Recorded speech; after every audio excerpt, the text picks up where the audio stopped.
Right. And Paris, to that point, we want to talk about humanity. And I think everybody agrees we don't want to see innocent children and women and people who are not actively participating in attacking to be their lives lost or to be injured.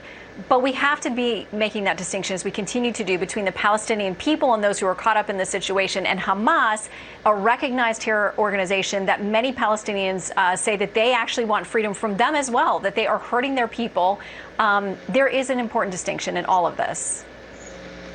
You're right. There is an important distinction. The distinction is Hamas is a terrorist organization.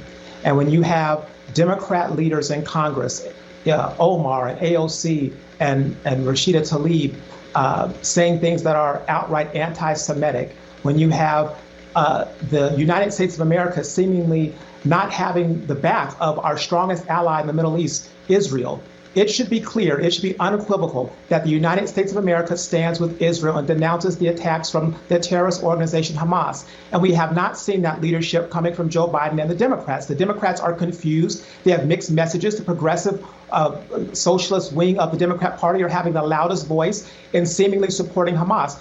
2 days ago, the Republican National Committee chairwoman put out a very clear statement on Twitter saying the Republican Party stands with our ally Israel 100%. And when you have doubts in the American people's minds, and when you have doubts in Israel's mind about where the American people stand in terms of the government, Joe Biden, he needs to be clear about this. The Democrats need to be clear about it. And when progressives like AOC and Rashida Tlaib and others seemingly stand with Hamas, it needs to be denounced. Democrats need to denounce it and be very clear about it. But when you don't have that, when you have feckless foreign policy and hashtag quiet diplomacy, there's no wonder you see the anti-Semitism that's increasing in the American people. There's no wonder you see Israel no longer having to rely on America to get ceasefire deals and relying on Egypt. We went from President Trump having Middle East peace with the Abraham Accords to turmoil with Hamas sending rockets over to Israel. Joe Biden, Kamala Harris, and the Democrat Party should be ashamed of how they've let Israel down.